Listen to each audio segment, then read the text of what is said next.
a El Taller del Gnomo. Entonces, empezaste, entonces todo tu trabajo profesional, por así, o sea, ya lo has hecho completamente digital, salvo los lápices, por así decirlo. Eso sí lo hacías en papel, lo escaneabas y ya lo coloreabas en digital. ¿Estamos en la misma? Sí. Estoy en la misma idea. Sí, de hecho yo creo que debo haber usado digital hasta más o menos el año, o sea, el papel, más bien dicho, hasta el año... Debe haber sido por el 2006, 2007, no, 2006 yo creo que fue. Que de hecho dejé de usar papel netamente por un viaje que tuve precisamente a México. Me invitaron a un lanzamiento para una edición de Mito y Leyenda. En esa época me acuerdo que, claro, Televisa ya se había vuelto parte o socio importante de Salo. Y en esa época nosotros trabajábamos directamente junto con un grupo que era el grupo Necrotower, que eran los chicos que llevaban el asunto de juego organizado en México. Y cada cierto tiempo estaban requiriendo algunos ilustradores para acudir a las presentaciones. Así que en una ocasión me tocó a mí ir a Ciudad de México y yo me había ido justo con... Bueno, yo ya para el 2005 era editor de Mito y Leyenda. Y me tocaba, digamos, hacer los bocetos para mandárselos a los dibujantes. Nosotros trabajamos mucho para evitar que se repitieran poses y cosas por el estilo. Hacíamos bocetos y esos bocetos se les distribuían a cada ilustrador para que, digamos, pudieran producir más rápido y también para evitar caer en las mismas imágenes muy similares dentro de una misma edición. Entonces yo me voy dando con el baste de que, claro, viajo y no había escáner en el hotel. Entonces empecé a dibujar lo mismo pero en digital y me di cuenta de que era un paso menos, porque si finalmente el mismo boceto terminaba pasándose a un entintado digital, o muchas veces yo terminaba haciendo grisalia digital sobre, que la grisalia es este proceso en el cual tú lo que haces en realidad es tirar escalas de grises sobre la imagen. Nada, era un paso menos que podía fácilmente saltarme y ahí me fui tirando full digital. O sea, ya completamente. ¿Qué programas has utilizado para colorear? ¿Siempre has usado Photoshop? ¿Utilizabas Freehand en aquel entonces? ¿Ilustrador? ¿Cuáles han sido, los programas que has estado utilizando? Cuando yo partí usando ¿cómo se llama este programa? El Corel Photopaint. Okay. El Corel Photopaint era un programa raro porque era como una especie de Photoshop, pero es que para poner en contexto a los amigos que digamos no tienen mucho la noción de lo que eran estos programas gráficos, Photoshop, Corel, todos eran programas o de diseño o de edición fotográfica. Entonces muchas veces no eran herramientas para el dibujo, no estaban pensados para el dibujo, estaban pensados para el retoque. Y claro, tenían muchas incomodidades técnicas que uno las solventaba porque uno estaba como, digamos, a pie de cañón intentando hacer cosas como pintar cómics o hacer publicidad. Por eso a mediados de los 90 o principios de los 2000 es cuando uno iba a algún local y tenían algún logotipo, uno fácilmente podía leer los filtros que se habían aplicado sobre la imagen. Ya, este tipo hizo Dust and Scratches, después hizo desenfoque gaussiano, después hizo, no sé, tal cosa. Pero como te decía, eran programas gráficos que eran de retoque. Entonces, yo recuerdo el primer programa que me voló la cabeza, como programa propiamente tal, era el Painter. Pero el Painter en esa época se encontraba casi solo en japonés. Yo tenía un amigo, el Andrés Silva, que me enseñó, también ilustrador de Mito y Leyenda, a usar Painter y que él se había descargado el programa de No sé dónde diablo.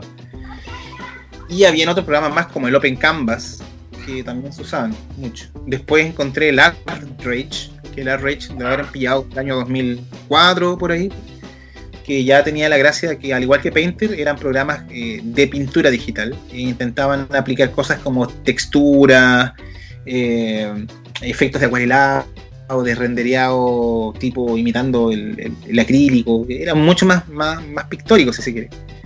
Y bueno, obviamente entre medio llegó Photoshop, que yo al principio era un poco reacio el Photoshop porque no me gustaba tanto como Photopaint, Corel, pero igual terminé quedándome con Photoshop porque al final había más tutoriales, había más plugins, fue una época como bien rara, en la cual los mismos profesores te decían, pucha, Freehand en el futuro, Freehand nunca va a dejar de ser usado, y olvídense de Corel, olvídense de... o te decían Photoshop es una moda, va a pasar, ¿no? Aquí llegó, ¿cómo se llama esto? Flash va a estar con nosotros por siempre. Entonces, claro, son paradigmas que al final se me están botando. Pero claro, yo terminé quedándome con Photoshop por un tema de utilidad, pero le eché mano a varios programas. Lo que pasa es que finalmente el Photoshop era el con el que yo más ahorraba tiempo, entonces me servía también mucho para hacer, como decirlo, la obra gruesa. Y después podía editar, por ejemplo, en algunos programas como el ArtRage o con el Painter, o podía, no sé, hacer algunos modelados 3D en el ZBrush, después importarlo a Photoshop y utilizarlos como base para una ilustración o para una pintura. Sobre todo para fondo ocupaba mucho el ¿cómo se llama? Lo que era el ZBrush. ¿Y cuál es el proceso creativo que yo, digamos, yo como cliente me acerco contigo, te digo, oye, ¿sabes qué? Pues necesito ilustrador. Partamos de cero, es decir, quiero que me diseñes estos personajes, estos 2, 3, 4 X personajes. Mi videojuego es steampunk, por decirlo de alguna manera. Ya te doy, esa es la información que yo tengo. ¿Tú cómo partes de esa información a terminar los personajes como tales? ¿O tú me pides más información a mí acerca de cómo es ese proceso del que yo, cliente, llego y te solicito estos personajes para este juego steampunk, por decirlo? ¿Cómo lo procesas hasta que tú entregas la pieza completa al cliente? Sí, mira, generalmente lo que hacen es enviar una descripción con referencia sobre cómo es este personaje, cómo lo quieren, y en base a eso usualmente se manda una cotización, porque de pronto, no sé, pues no es lo mismo dibujar a un personaje para un portrait, así como parado o haciendo una pose heroica, ¿sí? Que, no sé, dibujar la batalla de las Termófilas. Entonces, claro, te mandan, en base a eso se manda la cotización, se hace un primer boceto, o unos primeros bocetos, dependiendo de qué es lo que quiere el cliente. Si es que, muchas veces, si es que la pose de lo que piden es menos claro, se hacen más bocetos. Si es que es más específico, se hace un solo boceto. Se pasa una rueda de correcciones sobre el boceto y después se pasa al stage de color. Yo usualmente, por ejemplo, siempre entrego el PSD, porque muchas veces, no sé, para los pendones y material gráfico se quiere usar al personaje separado del fondo, o con algún efecto más, algún efecto menos, así que prefiero dejar todo entregado así como en capa, para también darle libertad al diseñador gráfico.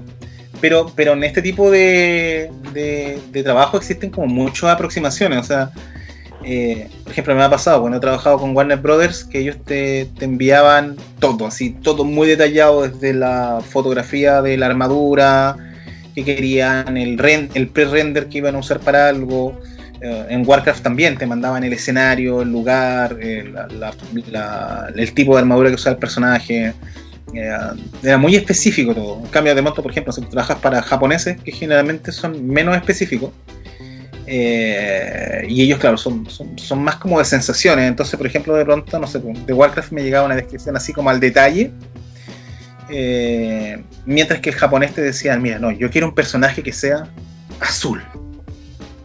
Y sería toda la instrucción que te dio el japonés. Entonces, claro, azul no solamente se refiere a los colores principales del personaje, sino al tipo de estereotipo. O sea, tú sabes que rojo generalmente es un personaje que es más violento, digamos más anticipado, mientras que el personaje azul generalmente es más calmo, o el personaje amarillo, por ejemplo, que tiene otro tipo de connotación, y así. Es bien distinto cómo se trabaja. O de pronto Capcom, no sé, me pasó a mí cuando me tocó diseñar los trajes alternativos para Ultra Street Fighter 4, que, por decirte, tuve una idea, que fue diseñar a personajes de Street Fighter como personajes de Calabozos y Dragones, que a mí me encanta la serie de Calabozos y Dragones antigua, la de animación. Entonces decidí darle estereotipos a algunos personajes y tal. Entonces mandé unos bocetos el día lunes, lo hice súper rápido, pensé que no lo iban a aceptar. Me responden el martes diciéndome que les gustaron todos los bocetos. Ya, yo digo, pero no hay ningún problema, ninguna corrección. No, todos, píntalos todos. Ya, listo. el día martes en la tarde y el miércoles los pinté, los mandé el miércoles en la noche, pensando que también mandé de pronto cosas muy simples y nada, pues me responden, ¿sabes qué? Están todos aprobados. Yo digo, ¿seguro no hay ninguna corrección? No, ninguna corrección. Después me dicen el día jueves, ya mándanos la boleta por el producto y listo, estamos. Se acabó la producción. Entonces, claro, hay empresas que son muy abiertas a que tu producto quede tal como ellos lo quieran, y hay empresas que son más específicas. Como Konami, por ejemplo, que Konami en el caso de Yu-Gi-Oh! Ellos te piden que pases hasta las texturas que ocupaste para los personajes como una manera de protegerse en caso de que, por ejemplo, no sé, alguna textura esté registrada por alguna persona que haga assets de juego para prevenir, por ejemplo, una posible demanda. Pero son el tipo de digamos, de requerimientos que hay dependiendo del commissioner. Claro. Wow, entonces pues es tan vasto los requerimientos, como lo dices, por lo que comentas el japonés, entonces te permite más libertad creativa. Sí, es que yo creo que tiene que ver un poco con que quizás en el mercado japonés están más acostumbrados al ilustrador como al autor, mientras en el mercado americano, sobre todo en el mercado que está destinado a lo que es la producción gráfica, hay una aproximación muy similar a lo que es ¿cómo decirlo?, el mundo de la publicidad o el mundo del cine. Entonces, por ejemplo, mira, yo ahora estoy haciendo un cómic de Street Fighter. Este cómic se va a aprobación a Japón, por decirte tú, el 25 o el 18, por ahí. Y nada, pues los japoneses te van a dar unas indicaciones si es que también los personajes están dentro del digamos, de lo que se espera, o si hay que hacer alguna modificación. Pero sería algunas empresas como por ejemplo, no sé, pues la Toei Toga, si tú haces algo de Dragon Ball, ellos se demoran 3 meses en responder, pero generalmente no hay muchas modificaciones. En cambio, cuando trabajas en cosas de cero, por ejemplo, al mercado americano, sí son más específicos. En ese sentido, a ellos les gusta que sigan ciertos requerimientos. Me imagino yo que para dar, digamos, en el punto con lo que piden los directores de arte, pero también para tener un control más grande. Ok. Es que me explico de esta manera. Cuando uno trabaja como ilustrador en este tipo de cosas, dice ilustrador tal persona, pero en realidad hay más dueños de la imagen. Primero que nada está el mandante, o sea, está la persona que te pide la comisión, que él es dueño de la imagen por ser la persona, digamos, que hace la inversión y también hace como el inicio del acercamiento. Después está el editor, que es la persona con la que tú conversas, o el director de arte, que es la persona que te guía. Entonces ahí el producto ya tiene como 3 dueños a nivel intelectual.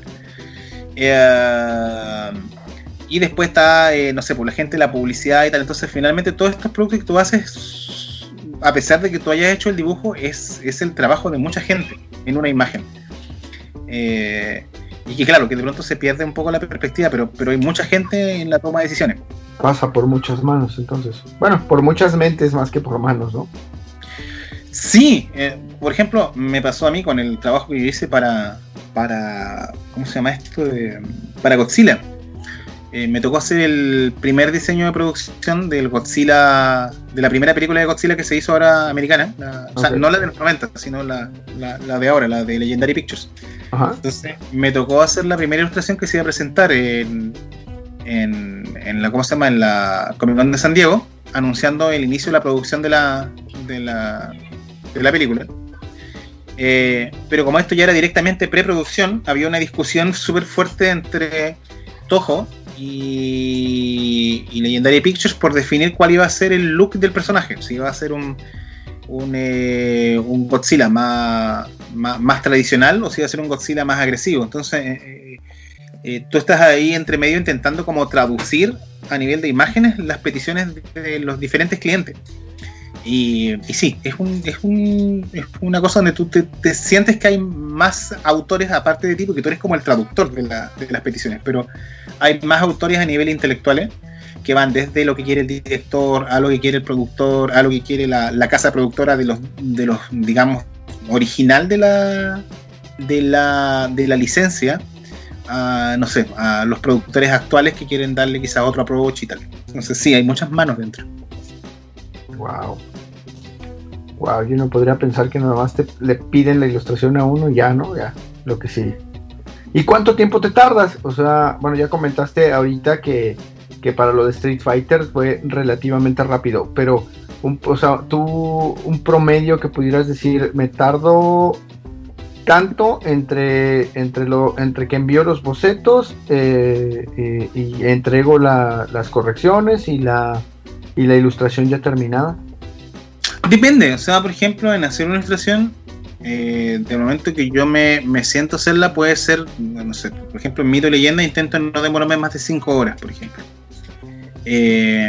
Y quizás la gente se preguntará por qué 5 horas, porque en general yo soy muy amigo del concepto de que no sé, por ejemplo, yo no puedo dedicarle, si alguien me dice, oye, te voy a pagar $50, por poner un ejemplo, ¿Tarifa?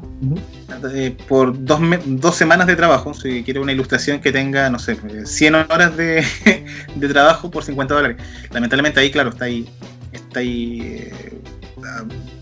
o regalando trabajo o estás subvalorando tu trabajo por la relación calidad-precio. Entonces intento como que aproximadamente, no sé, mi horario de trabajo cubra más o menos, no sé, unos $10 la hora. Entonces, dependiendo, por ejemplo, no sé, de la comisión, le pongo más tiempo o menos tiempo. Y eso también tiene mucho que ver con el formato. Por ejemplo, hoy por hoy pasa mucho que ilustradores jóvenes que intentan ingresar a X medio, de pronto te dicen, mira, no, yo, por ejemplo, no sé, estoy poniendo un ejemplo absolutamente al aire. Okay. Gente que te dice, no sé, tú sabes que el medio en general te paga, por decirte, $500 por una ilustración. Estoy poniendo un ejemplo de una portada, un libro, un trabajo para agencia, y de pronto hay ilustradores jóvenes que van y dicen, no, mira, te hago este mismo trabajo por 80. Entonces, finalmente, en ese sentido, claro, igual le estás haciendo un poco un daño a la profesión, un daño al medio, porque después, claro, si los productores o la gente se acostumbra mucho a recibir, digamos, trabajos muy detallados por un precio muy bajo, finalmente después ya no hay manera de negociar hacia arriba. Entonces, claro, se produce un descalabro. Por eso mi tiempo generalmente va de la mano también con, digamos, con lo que el cliente acuerde el nivel de detalle, y el nivel de detalle va de la mano con el tiempo que correlativo, digamos, al pago. En muchos casos, por ejemplo, empresas como Blizzard pagan bastante alto, no solamente por la calidad de la imagen, sino también porque ellos están comprando una serie de derechos asociados a la imagen, qué sé yo, el uso en poleras, en figuritas, en platos, en memorabilia general. Entonces, okay, claro, se va cortando mucho el tiempo también en base a eso. Si tú sabes que tienes que unos 4 trabajos de Blizzard en el mes, le dedicas todo el mes a Blizzard, por ejemplo. Entonces, por lo que comentas, entonces todo, en el caso, por ejemplo, específico de Blizzard, tú renuncias a las posibles regalías que podrías obtener sobre lo que tú les haces. Es que, por eso mismo lo que te decía antes, en el caso de las regalías es muy relativo, porque yo soy autor, pero soy autor de una parte de la obra. La descripción viene dada por el cliente, la dirección artística viene dada por el director de arte. Entonces, más que regalías, particularmente ellos te están comprando, desde el momento que tú decides trabajar para ellos, lo que es ¿cómo decirlo? Los derechos de uso de las obras. Y esto en general se da mucho en el caso de todas las empresas. Por ejemplo, no sé, yo al momento que decido hacer una imagen para Street Fighter, ya sea para un juego de cartas o para una portada de Udon o lo que sea, todas esas imágenes ya de por sí le pertenecen a Capcom Japón, son imágenes oficiales. Por lo tanto, si yo me compro el Street Fighter 3, por decirlo, para PlayStation 4 o para PlayStation, y tiene una, no sé, de pronto una, ¿cómo se llama esto? Una galería de imágenes, y yo abro y de pronto veo varias imágenes mías en la galería de imágenes, digo, oh, yo no sabía que estaban acá. Efectivamente no sabía que estaban ahí, pero es porque Capcom ya le pertenecen a esas imágenes por ser, ¿cómo se llama esto? Oficiales. Ok. Entonces, pues es tan variable el tiempo como vaya, como decimos acá en México, ¿no? Dependiendo el gato es la pedrada. Claro, es que pasa mucho que a mí, por lo menos en Mito y Leyenda, la gente a veces me pregunta si es que las imágenes que yo hago, Salo me las compraba, Y no, son imágenes que ellos mandan a hacer. Entonces ellos ya de por sí son propietarios intelectuales de la obra. Por eso, por ejemplo, si es que yo hago un libro con las imágenes que hice de Mito y Leyenda, yo tengo que pedirle permiso a Salo. Si es que yo hago un libro con las imágenes que hice de Street Fighter, yo tengo que pedirle permiso a Udon o a Capcom. Y eso es algo que, claro, muchas veces la gente lo ve como algo un poco raro o complicado.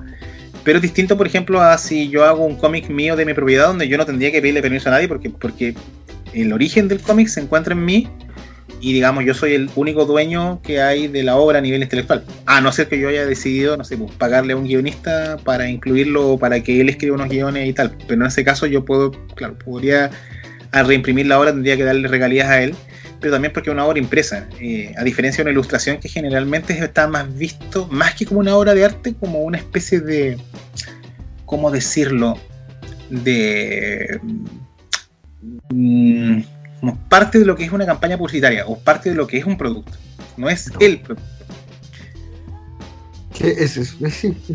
Digamos que es una pieza del rompecabezas, ¿no? No es el rompecabezas completo, sino nada más una o dos piezas para que formes todo el rompecabezas como tal. Sí. Pasa que claro, de pronto se confunde. Quizás eso se debe a que yo soy diseñador, entonces, como estudié diseño, también en mí está un poco el comprender cómo funciona esa parte de la, digamos, de la profesión, que es como lo que te contaba un poco antes del profesor que compraba los logos. Los trabajos, sí. Pero tú vas entendiendo de que, claro, hay una diferencia entre lo que es una producción para un producto a lo que es arte. El arte nace de ti por una necesidad de comunicar algo de tu interior, que es tuyo, único y de nadie más, a no ser de que te hayan contratado para hacer una mural o algo por el estilo. Pero claro, el trabajo de diseño, generalmente hay un mandante, hay un cliente que contrata a una agencia, que la agencia subcontrata a diferentes ilustradores y tal. Y se da un poco esa dinámica. Pero claro, a veces la línea se pierde un poco y de pronto a mí me tocó ser editor en varias editoriales. Y claro, de pronto tú le mandas una corrección a un dibujante y el dibujante se enoja. Pero tú no comprendes mi arte. ¿Por qué no puedes entender lo que quiero decir? Claro, pero yo te digo, no soy yo el que tiene problemas, el cliente quiere que cambies el color porque necesita que sea, no sé, distinto. Y esa es una línea que igual uno como ilustrador tiene que saber definir para poder vivir más en paz con este mundo gráfico. Wow. Oye, entonces, hijo, esta entrevista da para más, porque entonces ya no solamente tú tienes el enfoque del ilustrador, vaya, como tal. Entonces, siendo editor, tú ya conoces esa complemento, por así decirlo, porque yo lo veo de esta manera. Tú como a lo mejor como ilustrador, como escritor, es como en el fútbol, ¿no? Tú estás dentro de la cancha y ya como editor tú ves las cosas desde fuera y las vas desde otro punto de vista, que a lo mejor adentro de la cancha tú estás acostumbrado a ver las cosas pues ahí de tu posición, por ejemplo, ¿no? Si eres medio, si eres delantero, por ponerlo en esta cuestión del fútbol. Pero tú ya brincaste, tú ya lo ves desde ese otro enfoque, ¿no? Desde el lado del editor, que ya puedes evaluar los cambios, la calidad de la ilustración de otra persona. Eso también es muy valioso. Platícame un poquito más de cómo manejas tú ese proceso, ¿no? Evidentemente dejamos un poquito de fuera a lo mejor esas situaciones de que pues hay gente que no entiende que pues tú también eres ilustrador y me supongo que te has encontrado con gente que no le gusta lo que le dices, pero ¿cómo lo manejas tú toda esa situación ya siendo desde el punto de vista de editor, no tanto como ilustrador? Es que pasa muchas veces que se pierde la perspectiva de que el trabajo de ilustración, mira, más o menos como para contarte, yo el acercamiento que tengo hacia la ilustración es más o menos el siguiente. La ilustración es muy similar a lo que es la traducción, desde mi punto de vista. Es decir, en este instante hay una persona que tiene un requerimiento intelectual, si lo quieres, y ese requerimiento intelectual necesita graficarlo de alguna manera. Entonces, como esta persona no sabe dibujar, va y busca a una persona que pueda traducir ese concepto o ese requerimiento intelectual en alguna especie de lenguaje visual que, digamos, pueda ser comprensible por otros seres humanos. Y nada, esa traducción que tú haces, al igual que como pasa con los traductores de los libros o tal, pasa mucho por el prisma del traductor. Muchas veces un traductor hace una... uno puede verlo ahora mismo en las redes sociales, la rabia que hay con Funimation o con algunas empresas norteamericanas que hacen traducción de anime japoneses, porque a veces le ponen meme o le ponen palabras que son muy en boga ahora en Estados Unidos y no se apegan tanto a la traducción original. Siempre el traductor va a tener un poco de interpretación en relación a la obra. Entonces, claro, el artista de una manera u otra traduce ese concepto y lo entrega en forma de imagen. Pasa que claro, a mí me ha pasado que como yo veo el mundo de la ilustración de esta forma, a mí no se me hace mucho problema cuando los clientes me corrigen cosas. Así el cliente me dice, oye, ¿sabes qué? La cara está media rara, ¿podéis corregirla? Claro, yo no me siento ofendido porque tiene que ver con el requerimiento del cliente. O del editor. Entonces, en muchos casos, por ejemplo, claro, hay gente que se lo toma más a pecho porque ve de pronto cualquier crítica al arte como algo, como que le están criticando a la persona. Pero yo creo que eso también tiene que ver algo mucho con la experiencia, en el sentido de que mientras te vas dando cuenta, te das cuenta que mientras más pelees, por ejemplo, contra tu cliente o contra tu editor, finalmente lo que va a pasar es que ni el editor ni el cliente te van a volver a llamar porque te van a encontrar que eres muy problemático. Pero sí, yo creo, por ejemplo, en muchos casos donde es bueno discutir con los clientes cuando toman decisiones equivocadas, ¿ya? En el sentido de que tú les tienes que ofrecer alternativas que ellos comprendan de que puedan ser mejores de las alternativas que ellos están tomando. Claro, si no las quieren tomar ya es un asunto de ellos, pero es buena la discusión. Claro, lo que pasa es que también no hay que tomárselos mucho como algo a la personal.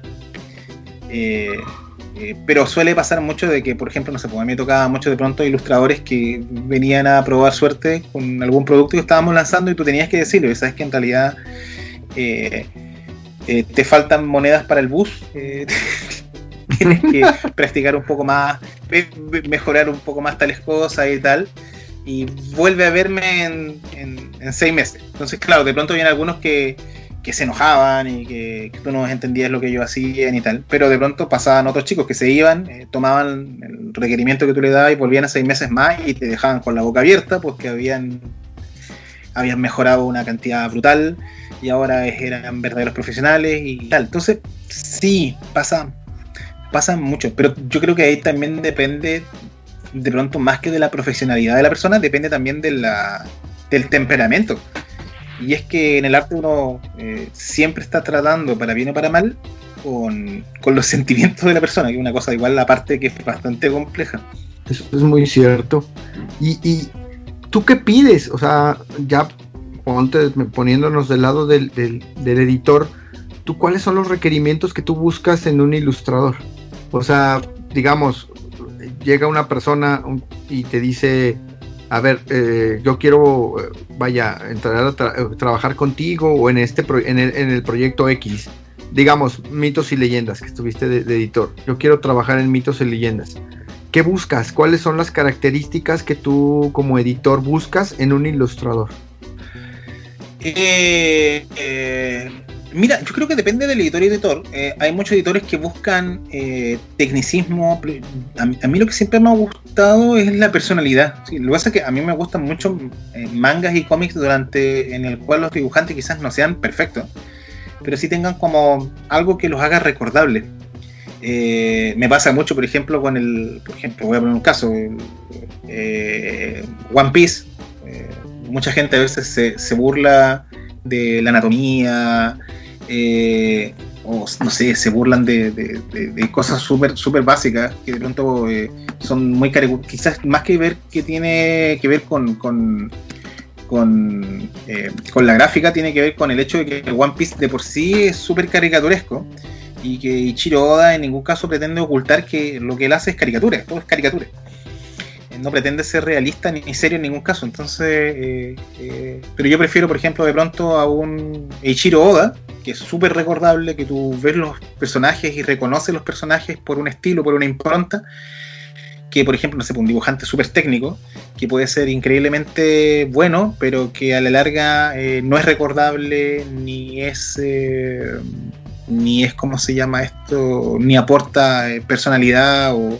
Y pues, mis estimados podescuchas, pues el buen Genso pues va a regalar un sketch, ¿verdad? Quedamos.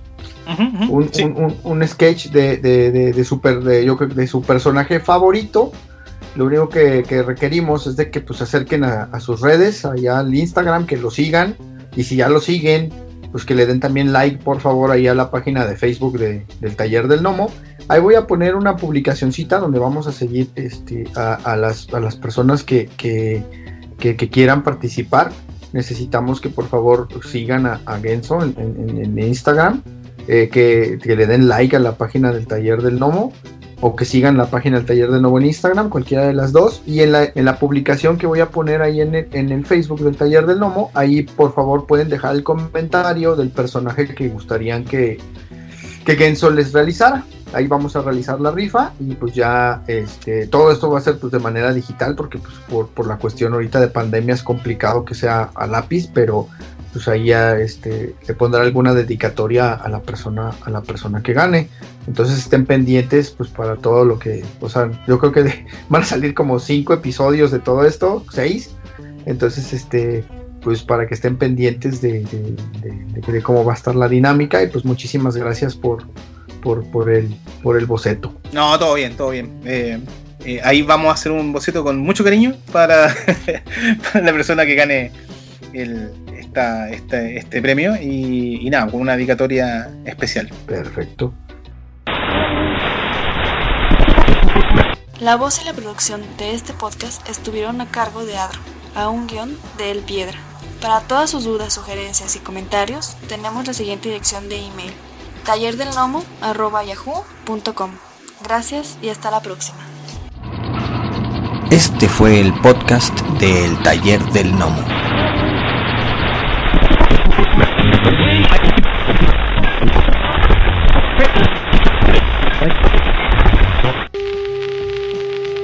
For the next 60 seconds, this station will conduct a test of the emergency broadcast system. This is only a test.